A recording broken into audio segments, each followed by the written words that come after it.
Hi, my name is Kelly Harrell, and I wanted to talk to you today about phonics and spelling programs for homeschoolers. A little bit about my background. For 6 years, I actually taught in a kindergarten classroom, and then for 6 years, I taught in a first grade classroom. So I know how very important it is that your students have a very strong phonic base in order to learn how to read. So in the language arts category, there's several different areas that you need to teach your child. And one of them is phonics and spelling. Now, for students under second grade, we basically are teaching them phonics. It's like second grade and above, once they have all of that knowledge of the letters and sounds and how they make up words, that's when you start teaching spelling. So grab a pencil and a piece of paper or open up the note app in your device and get ready to take some notes, because I'm going to be telling you about a lot of different programs that you can go out and you can check out on your own.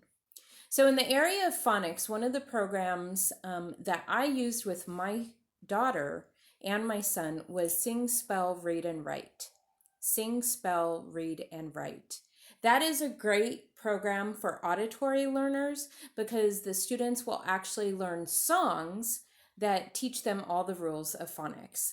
There's also a workbook that goes with it that they can write out the words.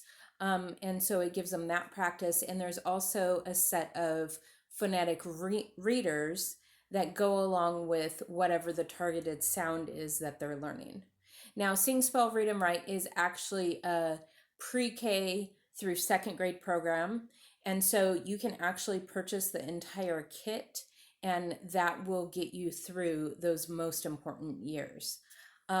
Now, if you have a child, though, who's not so much an auditory learner or who doesn't like to sing, like my son, he got tired of that program really fast. And what we did was we switched him to Explode the Code. Now, Explode the Code are basically workbooks that teach the different sounds. And so at the beginning of every lesson, it will give them the rule about the sound.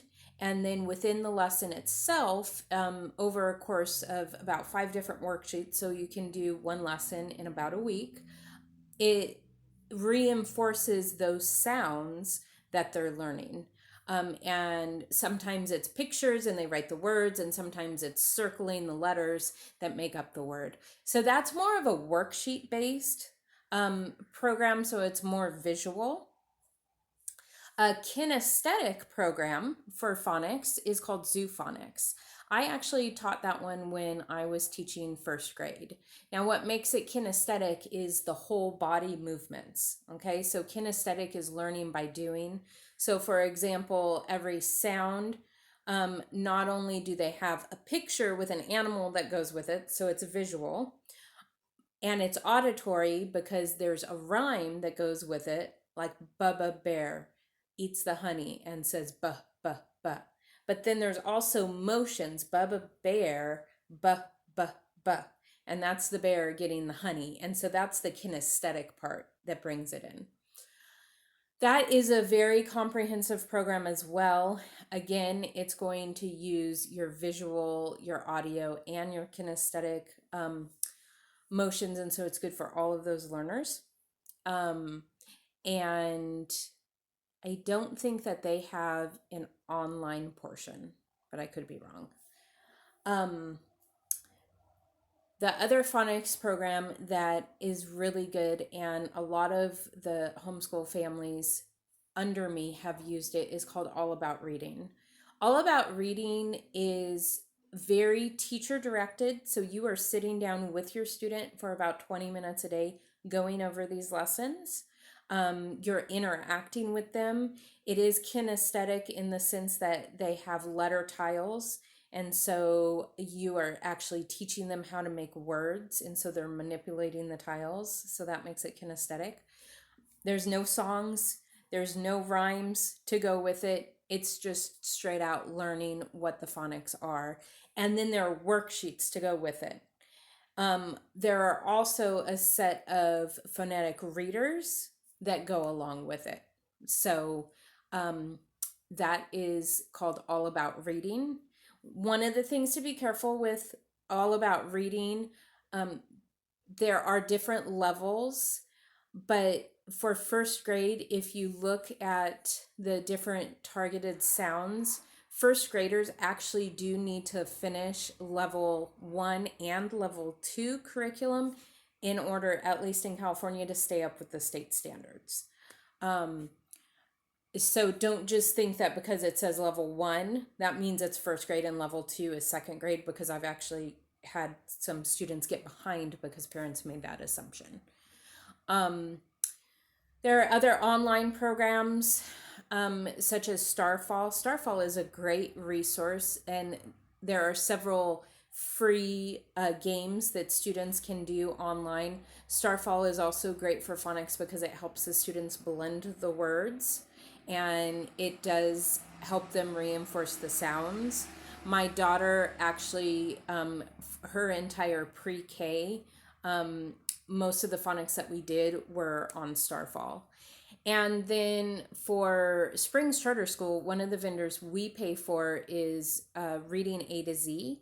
And on Reading A to Z, you can actually either print out or you can do projectable books that have to do with targeted sounds. Okay. But that's just like one aspect of it. So, like I said, my daughter learned on Starfall, but we were also doing Reading A to Z books. So she was reading the books, and then she was doing an online program, and then I was working one on one with her. So the nice thing about All About Reading and Sing, Spell, Read, and Write and Zoophonics is like it's all encompassing, and it makes it much easier for you as the homeschool parent because you're going to get all of that in one kit so that you have all of the pieces. Um, so once they have learned all of their phonics and they've kind of broke free from the phonics programs, then you can step into traditional spelling. I should mention with River Springs, another new phonics program that we were looking at this year is called Letterland. And I've heard that that has an online component as well as a printed component. I don't know anything about it because they have just kind of put it on bookmark this year for you to purchase. But that might be something for you to look into too. And that is called Letterland. So for spelling programs, there are several different spelling programs. I'm just going to highlight a couple that go with different learning styles. The Phonetic Zoo is put out by the Institute of Excellence in Writing. This is very much an auditory program. There are actually DVDs that the students listen to. They can listen to them while they're looking at word lists, so it's auditory and visual, and it goes over spelling the word over and over and over again. And then every day that they do it, like the second day, then they might be listening to it and writing it out. So there's kind of a sequence to it. And then by the fifth day, they should be able to spell the words.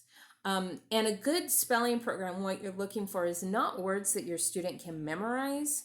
Instead, what a good spelling program does is it still focuses on a target sound. Like let's say the long vowel makes the silent E makes the long vowel say its name. And so it might be all words that have an A and a silent E. So the students are recognizing the pattern within those, and then they're practicing the spelling. So they're recognizing the pattern and practicing the spelling. And for example, like here, it's the OI sound. And also, yeah, this whole list is the OI or OY sound. Okay. If you're just looking for lists of words and then you're going to give your student activities of what to do with them, the Natural Speller is kind of a very comprehensive book, and it goes per grade level, and it gives you the various words that are grade level appropriate. Now, if you choose to do this, this is great. I recommend between 10 and 15 words a week, depending on the student's grade level. But also make sure that they're doing different activities with these words, not just that they're writing them every single day. But maybe like my daughter, for a while, one of her activities was to go outside when she was younger and she'd bounce a ball while she was spelling the word, because that's very kinesthetic. Or they can jump rope while they say the word. They could write the word in sidewalk chalk. They could read the word and then spell it out loud in a tape recorder and then actually listen back to what they said, because that's very auditory. Using rainbow colors for the younger kids, spelling them in flower, different things like that. If you give them usually a pre-test on the first day of the week, and then they practice the words throughout the week, and then on Friday or the last day of the week you can give them a post test to see how they did and what they're learning, what they've learned. You can also get a traditional spelling workbook for your student. This is Spelling Workout, which is just kind of your typical spelling program. It's going to give you a list of words. It's going to have you find the definitions. It has dictionary skills in it. Then it has spelling practice in different forms throughout the week. And at the end of the week, they take a test in it. This is by letter. So it's A would be kinder and then on up. There are different spelling programs with curriculum. For example, if you want a religious curriculum and you might be looking at a Becca or Bob Jones, they would have a spelling program as well. There is a Christian spelling program called A Reason for Spelling. If you're looking more traditional school, Houghton Mifflin is a reading publisher, and they would have their own spelling program that went along with their curriculum. But remember, one of the reasons we homeschool is so we can do things different. So don't feel like, oh, my kid is coming from a public school or a private school, I just want to buy that curriculum to do with them, because there really are a lot of great resources out there that are more appropriate for homeschool families, because you have the ability to work with your student more on one-on-one rather than in a big group. So there's some tips on different phonics and spelling programs. If you have any questions, please reach out to me. I would love to help you and your family find your way through language arts. Talk to you later.